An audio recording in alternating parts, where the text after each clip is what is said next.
વધુ એક ભુવાની ધતિંગ લીલાનો પર્દાફાશ. બનાસકાંઠાથી વધુ એક ભુવાની લીલાનો પર્દાફાશ થયો છે. બનાસકાંઠાના કાંકરેજના થરામાંથી તાંત્રિક વિદ્યાના નામે લોકોને ઠગ બનાવતો ઠગબાજ ભુવો પકડાયો છે. વિજ્ઞાન જાથાના જૈન પડિયાએ થરા ગામે પહોંચી ભુવો બની ધતિંગ લીલા રચતા વાઘા સુથાર નામના શખ્સને પકડી પાડ્યો, પોલીસને સોંપ્યો. પોલીસ સ્ટેશન પહોંચતા ભુવાની બધી હવા નીકળી ગઈ. ધતિંગ કરી લોકોને ચિતરતો હોવાનું સ્વીકાર્યું. આ બદલ માફી માંગી ધતિંગ લીલા બંધ કરવાની જાહેરાત કરી. તપાસમાં સામે આવ્યું છે કે અંધશ્રદ્ધાના નામે ગુમરાહ કરીને લોકો પાસેથી રૂપિયા પડાવતો હતો. થરા પોલીસે પકડી વધુ કાર્યવાહી હાથ ધરી. લોકો જાતિના દાખલા માટે ડખે ચડ્યા. તંત્રના બાપે વાલીઓએ બાળકોને સ્કૂલ મોકલવાનું ટાળ્યું. મહીસાગરના ખાનપુર તાલુકામાં આદિવાસી લોકો જાતિના દાખલાને લઈ આંદોલન પર ઉતર્યા છે.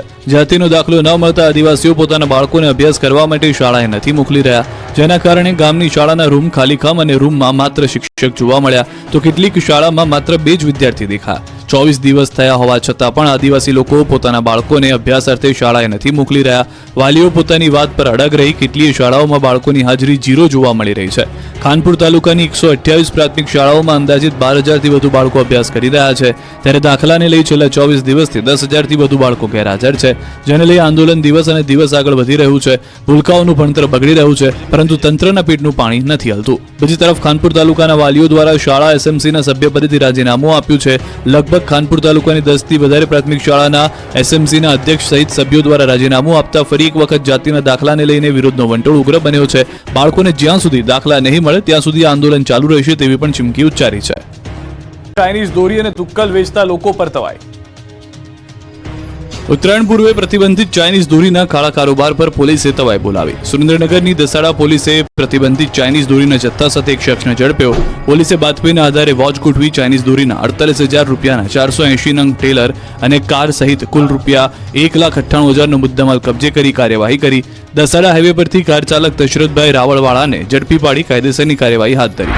તો વડોદરાના માંજલપુરમાં ચાઇનીઝ તુક્કલના જથ્થા સાથે 2 ઝડપાયા. માંજલપુર પોલીસે બંને શખ્સોને ઝડપી કાર્યવાહી કરી. મહત્વનું છે કે માંજલપુરમાં બંને ઇસમો પ્રતિબંધિત ચાઇનીઝ તુક્કલનો જથ્થો વેચવા ફરતા હતા.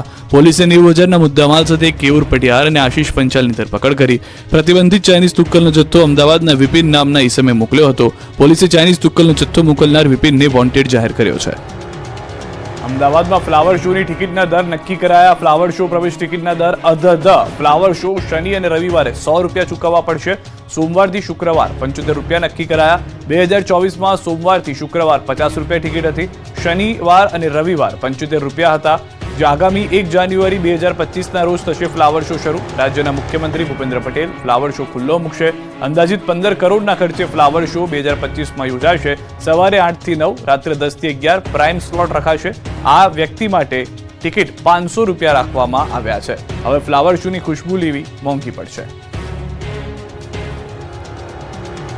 કાંકરિયા કાર્નિવલ પહેલા સારા સમાચાર. કાંકરિયાની અટલ અને સ્વર્ણિમ ટ્રેન ફરી શરૂ થશે. થોડા દિવસમાં શરૂ થશે અટલ ટ્રેન. કાર્નિવલના મુલાકાતીઓ ટ્રેનની મજા લઈ શકશે. હરણી દુર્ઘટના બાદ ટ્રેન બંધ કરી દેવાનો થયો હતો નિર્ણય. જરૂરી મંજૂરીની પ્રક્રિયા પૂર્ણ થતા હવે ફરી ટ્રેન શરૂ થશે.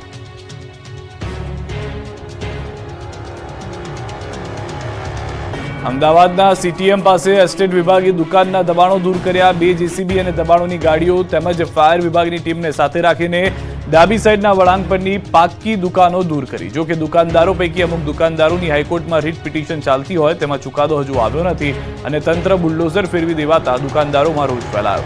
25મી ફેબ્રુઆરી સુધીની યથાસ્થિતિ જાળવી રાખવાની સૂચના પણ તંત્ર ગોળીને પી ગયું. શામળાજીના 70 ગામના ખેડૂતોની પાણીની સમસ્યા થઈ દૂર. શામળાજી પંથકના 70 ગામના ખેડૂતોની મોટી સમસ્યા દૂર થઈ ગઈ છે. સરકાર આ વિસ્તારના ખેડૂતોની વહારે આવી છે. શામળાજીમાં મેશ્વો ડેમમાંથી સિંચાઈ માટે પાણી છોડવામાં આવતા ખેડૂતો પાણીદાર થશે.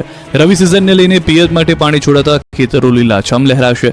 સિંચાઈ માટે મેશ્વો કેનાલમાં 60 ક્યુસેક પાણી છોડાયું છે, જેનો સીધો લાભ 3 તાલુકાના 70 ગામોના ખેડૂતોને મળશે. લગભગ 4,000થી વધુ હેક્ટર જમીનમાં પાકને ફાયદો થશે. ઘઉં, બટાકા, મકાઈ સહિતના પાકોને ફાયદો થશે. પાણી મળતા આ બધા પાકનું બમ્પર ઉત્પાદન થશે અને ધરતીપુત્રોને ફાયદો થશે. મહીસાગરમાં સુજલામ સુફલામ કેનાલમાં 4 જગ્યાએ ગાબડું પડતા 15 ખેતરમાં પાક તબાહ. મહીસાગરના ખાનપુર તાલુકાના બામરોડા ગામ પાસેથી પસાર થતી કેનાલમાં 3-4 જગ્યાએ ગાબડા પડતા ખેડૂતોની આવકમાં ચોક્કસ ગાબડું પડવાનું છે. તંત્રની બેદરકારીના કારણે કેનાલમાં ભ્રષ્ટાચારી રૂપી ગાબડા પડતા હજારો વીઘા જમીનમાં પાકનું ધોવાણ થયું. સુજલામ સુફલામ કેનાલમાં લીકેજ થતા નીચાણવાળા વિસ્તારના ખેતરમાં નર્મદાના પાણી ફરી વળ્યા. આ ઘટનાને પગલે કેનાલની આસપાસમાં આવેલા 10 થી 15 ખેતરમાં વાવવામાં આવેલા ઘઉં, ચણા અને મકાઈના પાકનો સોથ વળી ગયો. આ અંગેની જાણ થતાં અધિકારીઓની ટીમ ઘટના સ્થળે પહોંચી. મહત્વનું છે કે સુજલામ સુફલામ કેનાલ મારફતે રાજ્યના 9 જિલ્લાઓમાં સિંચાઈ માટે પૂરું પાડવામાં આવે છે. હાલ આ કેનાલમાં 600 ક્યુસેક પાણી છોડવામાં આવેલું હતું. જોકે લીકેજ ઘટનાને પગલે તાત્કાલિક અસરથી પાણી છોડવાનું બંધ કરવામાં આવ્યું હતું. તો પાક ઉપર કેનાલના પાણી ફરી વળતા ખેડૂતોએ રાતા પાણી રડવાનો વારો આવ્યો છે. દિલ્હી મુંબઈ કોરિડોર પ્રોજેક્ટનો દાહોદના 14 ગામના લોકોએ વિરોધ કર્યો. દિલ્હી મુંબઈ કોરિડોર પ્રોજેક્ટના કારણે 14 ગામોમાં 17 મૂળભૂત સુવિધાઓ છીનવાઈ હતી. જેનેલી ગામના લોકોએ 2 વખત આ મામલે રજૂઆત કરી. કોઈ ઉકેલ ના આવતા ગ્રામજનો દ્વારા બીજી કોરિડોર કામગીરી બંધ કરી ફરી ત્રીજી વખત રજૂઆત કરતા અંતે 17 માંથી 16 માંગણીઓની સર્વાનુમતે સ્વીકાર કરવામાં આવ્યો. પરંતુ ખેડૂતોની મુખ્ય માંગણી પાક નિષ્ફળના વળતર અંગે કોઈ પણ નિર્ણય નહીં લેવાતા ખેડૂતોમાં નારાજગી જોવા મળી. જેથી આ મામલે ખેડૂતો દ્વારા પ્રાંત અધિકારીને આવેદન આપી રવિવાર સુધી કોઈ નિર્ણય લેવા માટે અપીલ કરાઈ છે. જો સોમવાર સુધી નિર્ણય નહીં લેવાય તો ફરી દિલ્હી મુંબઈ કોરિડોરની કામગીરી બંધ કરવા માટે ચીમકી ઉચ્ચારી છે. નવા વર્ષે અમદાવાદમાં ફરી બાબા બાગેશ્વરની કથા યોજાશે. વિશ્વ ઉમિયાધામ ખાતે કરશે હનુમંત કથા. ગુજરાત સહિત વિશ્વભરમાં સનાતન ધર્મની આસ્થાને ઉજાગર કરવા વિશ્વના સૌથી ઊંચા જગતજનની માં ઉમિયાધામના મંદિરની વિશ્વ ઉમિયાધામ ખાતે ભવ્ય અને દિવ્ય હનુમંત કથાનું આયોજન થવા જઈ રહ્યું છે. વિશ્વ ઉમિયા ફાઉન્ડેશન અમદાવાદ દ્વારા અમદાવાદના જાસપુર વિશ્વ ઉમિયાધામ ખાતે આગામી મહિનામાં 3 થી 6 જાન્યુઆરીના રોજ વિશ્વ પ્રસિદ્ધ સંત બાબા બાગેશ્વરના ધીરેન્દ્ર શાસ્ત્રીની દિવ્ય કથાનું આયોજન કરાયું છે. જેમાં લાખો સનાતન ધર્મીઓ પધારશે. સનાતન ધર્મને ઉજાગર કરવાના હેતુ પાટીદાર સમાજ તેમજ સનાતન ધર્મના તમામ સમાજના લોકો બાબા બાગેશ્વરની દિવ્ય કથામાં સહભાગી થશે. બાબા બાગેશ્વરની કથાને લઈને વિશ્વ ઉમિયાધામ ખાતે તૈયારીઓ પૂરજોશમાં ચાલી રહી છે. લાખો સનાતન ધર્મીઓને કથામાં પધારવા આમંત્રણ અપાયું છે. 6 દેશમાંથી મા ઉમિયાના ભક્તો દિવ્ય કથામાં પધારશે. પાટીદાર સહિત તમામ સમાજના લોકો કથામાં સહભાગી થશે. 5000 થી વધુ વિશ્વ ઉમિયાધામના સ્વયંસેવકો ખડે પગે રહેશે. 100 થી વધુ એન્જિનિયર, ડોક્ટર્સ અને આઈટી પ્રોફેશનલ્સ આયોજનમાં જોડાશે. દિવ્ય અને ભવ્ય કથાના આયોજન સાથે જગતજનની મા ઉમિયાના મંદિરના નિર્માણનું કાર્ય પણ પૂરજોશમાં છે. જેમાં 1440 થી વધુ પિલ્લરનું નિર્માણ કાર્ય પૂર્ણ થયું છે અને હાલમાં જ્યાં મા ઉમિયા બિરાજમાન થવાના છે તેના રાફ્ટનું કાર્ય ચાલી રહ્યું છે. ઊંઝા યાર્ડની ચૂંટણીમાં બળવો કરનાર પૂર્વ ચેરમેન અરવિંદ પટેલે ભાજપે મનાવી લીધા. ઊંઝા યાર્ડની ચૂંટણીમાં પૂર્વ વાઇસ ચેરમેને બળવો કરી ભાજપ વિરુદ્ધમાં જઈને ઉમેદવારી નોંધાવી હતી. ચૂંટણીમાં પ્રમુખ પદ માટે ભાજપના જ 2 જૂથ વચ્ચે જંગ જામવાનો હતો. પૂર્વ વાઇસ ચેરમેન અરવિંદ પટેલને મેન્ડેટ ન મળતા આક્રોશમાં પોતે પણ ઉમેદવારી નોંધાવી દેતા ચૂંટણી રસપ્રદ બની હતી. પરંતુ અંતે બળવો કરનાર અરવિંદ પટેલને ભાજપે મનાવી લીધા છે અને ઘીના ઠામમાં ઘી ઢોળાયું છે. હવે ઉમેદવારી ફોર્મ પરત ખેંચવાની તારીખ જતી રહી છે. પૂર્વ વાઇસ ચેરમેન અરવિંદ પટેલે ભાજપે મેન્ડેટમાં જાહેર કરેલા ઉમેદવારને સમર્થન જાહેર કર્યું છે. આ અંગે પૂર્વ વાઇસ ચેરમેન અરવિંદ પટેલે કહ્યું કે હું પાર્ટીનો વફાદાર અને 30 વર્ષથી સક્રિય કાર્યકર છું એટલે મેન્ડેટવાળા ઉમેદવારને ટેકો જાહેર કર્યો છે. મહત્વનું છે કે એશિયાની સૌથી મોટી ગણાતી ઊંઝા એપીએમસીની 16 ડિસેમ્બરે ચૂંટણી યોજાનાર છે જ્યારે 17 ડિસેમ્બરે મતગણતરી હાથ ધરાશે. ચૂંટણીમાં ખેડૂત વિભાગના 261, વેપારી વિભાગના 805, સહકારી ખરીદ વેચાણ મંડળી 40 મળી કુલ 1106 મતદારો કરશે મતદાન. પુષ્પા ફિલ્મની સ્ટાઇલમાં ચંદનની ચોરી. વડોદરામાં પુષ્પા ફિલ્મની સ્ટાઇલમાં ચંદનના ઝાડની ચોરી થઈ. જી હા, પુષ્પા સ્ટાઇલમાં એમએસ યુનિવર્સિટી હેડ ઓફિસ પાસે 2 ચંદનના ઝાડ કાપીને તસ્કર ટોળકી ફરાર થઈ. જો કે નવાઈની બાબત તો એ છે કે કરોડો રૂપિયાના ખર્ચે સિક્યોરિટીનો કોન્ટ્રાક્ટ અપાયો હોવા છતાં ચોરી થતા ખળભળાટ મચ્યો. ચંદન ચોર પુષ્પાઓ ઝાડને સાચવવાની લોખંડની જાળી તોડી ચંદનના ઝાડને ટ્રી કટર વડે કાપી ચોરી કરી ફરાર થઈ જતા હતા. જો કે ટ્રી કટરથી ઝાડ કાપવા છતાં સિક્યોરિટી ગાર્ડની ઊંઘ ના ઉડતા સવાલો પણ ઊભા થયા હતા. સર્કલ પર ટ્રાફિકથી કંટાળી લોકોએ કર્યો વિરોધ. બનાસકાંઠા જિલ્લાના મુખ્ય મથક પાલનપુર એરોમાં સર્કલની ટ્રાફિકની સમસ્યા વધી રહી છે. દરરોજ કલાકો સુધી ટ્રાફિક જામ થાય છે. વાહનોની કતાર લાગે છે જેથી રસ્તાઓ પહોળા કરવાની કામગીરી ચાલી રહી છે અને તેના માટે તંત્ર દ્વારા ચારે તરફ બેરિકેડિંગ કરી દેવાયું છે જેનો ભોગ ત્યાં રહેતા સ્થાનિકો બની રહ્યા છે. સ્થાનિકોનો રસ્તો બંધ થઈ જતા આકરા પાણીએ જોવા મળ્યા. અમદાવાદથી પાલનપુર તરફ આવતા માર્ગ પર ઓવરબ્રિજ નજીક તંત્ર દ્વારા બેરિકેડિંગ કરવામાં આવતા અમદાવાદ હાઈવે નજીક આવેલી અનેક સોસાયટીના લોકો મુશ્કેલીમાં મુકાયા. સ્થાનિકો દ્વારા સ્થાનિક કક્ષાએ રજૂઆત કરાઈ છે પરંતુ તેનો કોઈ ઉકેલ આવ્યો નથી. જેથી સ્થાનિકો હાઈવે પર એકઠા થઈ વિરોધ પ્રદર્શન કરી રહ્યા છે અને જો આગામી દિવસોમાં તંત્ર દ્વારા આ બેરિકેડિંગ મૂકવાની પદ્ધતિ મોકૂફ નહીં રખાય તો જિલ્લા કલેક્ટરને આવેદનપત્ર પાઠવી ઉગ્ર આંદોલનની ચીમકી ઉચ્ચારી. આ હાઈવે પર અનેક સોસાયટીઓ આવેલી છે અને સોસાયટીના રહીશો આ માર્ગ પરથી સીધા હાઈવે રોડ પર જઈ શકતા હતા પરંતુ હવે બેરિકેડિંગ મૂકી આ માર્ગ બંધ કરી દેવાતા સ્થાનિકોની મુશ્કેલી વધી છે. વગર વરસાદે રોડ પર વહી પાણીની નદી, બાઇક ચાલકો ખાડામાં પડ્યા. આ દ્રશ્યો પહેલી નજરે લાગશે કે કોઈ ચોમાસાના હશે, પરંતુ સુરત પાલિકાની ગંભીર બેદરકારીના કારણે પાલ વિસ્તારમાં વગર વરસાદે નદી વહી. પાલ કેનાલ પર રોડ પર પાણીની પાઇપલાઇન તૂટતા રોડ પર પાણીની રેલમછેલ થઈ ગઈ.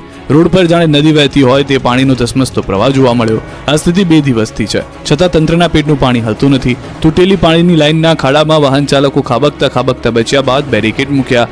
વહેલી સવારે પાણીની લાઇન તૂટી જતા ત્યાંના પાણીનો ભરાવો થઈ ગયો અને મુખ્ય રસ્તા પરથી પસાર થતા વાહન ચાલકો ખાડામાં પડ્યા અને માંડ જીવ બચાવ્યો. બપોર સુધી પાલિકા તંત્ર ન ફરકતા અકસ્માત અટકાવવા લાલ કપડું બાંધી દીધું.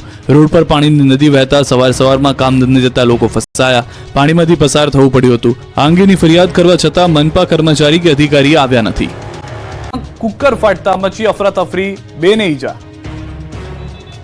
શાળામાં કુકર ફાટે તો શું હાલત થાય, બાળકો કેટલા ભયભીત થાય એની કલ્પના કરી શકાય છે. આવું જ કંઈક પાલનપુરની બ્રાન્ચ શાળા નંબર 1 માં બન્યું, જ્યાં મધ્યાહન ભોજન બનાવતી વખતે રસોડામાં એક કુકર અચાનક ફાટ્યું. કુકર ફાટવાને કારણે પ્રચંડ ધડાકો થયો. કુકર ફાટવાને કારણે 2 લોકોને ઈજા પહોંચી, જેઓને સારવાર માટે હોસ્પિટલ ખસેડાયા. સદનસીબે આસપાસમાં બાળકો ન હોવાથી મોટી જાનહાનિ ટળી. જોકે કુકર કયા કારણોસર ફાટ્યું અંગે કોઈ સત્તાવાર માહિતી મળી નથી. અચાનક કુકર ફાટતા અફરાતફરીનો માહોલ સર્જાયો હતો. સુરતનો બદમાશ પોર્ન ફિલ્મ જોઈને પછી રસ્તે નીકળતી યુવતીઓની કરતો હતો છેડતી, પોલીસે કાઢ્યું સરઘસ.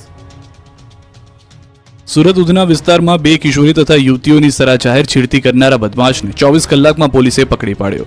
19 વર્ષનો યુવક આ વિસ્તારમાં ફરીને રોમિયોગીરી કરતો હતો. તેની વિકૃતિ સીસીટીવીમાં કેદ થઈ હતી. પોલીસે તેના મોબાઈલમાંથી પોર્ન ફિલ્મો મળી આવી છે. આરોપીને સાથે રાખીને પોલીસે સમગ્ર વિસ્તારમાં સરઘસ કાઢીને તેણે ક્યાં છેડતી કરી પંચનામું કર્યું. આ દરમિયાન 5-5 ફૂટના અંતરે યુવતીઓની છેડતી કરનારને એક ડગલું ચાલવામાં પણ ફાફા પડી ગયા. પોલીસે બરાબર સરભરા કરીને કાયદાનો પાઠ ભણાવ્યો. પોલીસ પૂછપરછ દરમિયાન આરોપીએ નફટાઈપૂર્વક જવાબ આપતા કહ્યું હતું કે તે જ્યારે કોઈ છોકરીને જુએ છે ત્યારે કંઈક થઈ જાય છે. આરોપી 2 કલાક પહેલા આ વિસ્તારમાં આવીને ફરી રહ્યો હતો. 2 કલાક સુધી તે કયા વિસ્તારમાં ફર્યો છે? સુરતના ભેસ્તાનમાં વટ પાડનારને પોલીસે ચટાડી દીધી ધૂળ. સુરતની ભેસ્તાન પોલીસે 4 રીઢા ગુનેગારોનું ફુલેકું કાઢ્યું. જે વિસ્તારમાં વટ પાડી રોફ જમાવતો હતો ત્યાં જ પોલીસે ગુનેગારોને ધૂળ ચંટાડી. પોલીસની ઝપેટમાં આવેલા આરોપીઓ દ્વારા સામાન્ય બાબતમાં હુમલો કરવામાં આવ્યો. જો આ શખ્સો ગુનાહિત ઇતિહાસ ધરાવે છે. ચારેયની સામે પહેલા પણ 1 કરતાં વધુ ગંભીર પ્રકારના ગુના નોંધાયેલા છે. વટ પાડવા માટે પોતાના વિસ્તારમાં આ શખ્સો લોકો પર નાની બાબતમાં હુમલા કરતા. જોકે પોલીસે તમામને દબોચી લીધા હતા. બરાબરની સરભરા કરી હતી. જ્યારે આ શખ્સોને પોલીસ તેમના જ વિસ્તારમાં લઈને નીકળી ત્યારે આરોપીઓને ચલાવવામાં પણ તકલીફ પડી રહી હતી. જેને જોતા પોલીસે બરાબરનો પાઠ ભણાવ્યો હતો તે વાત સ્પષ્ટ થઈ ગઈ.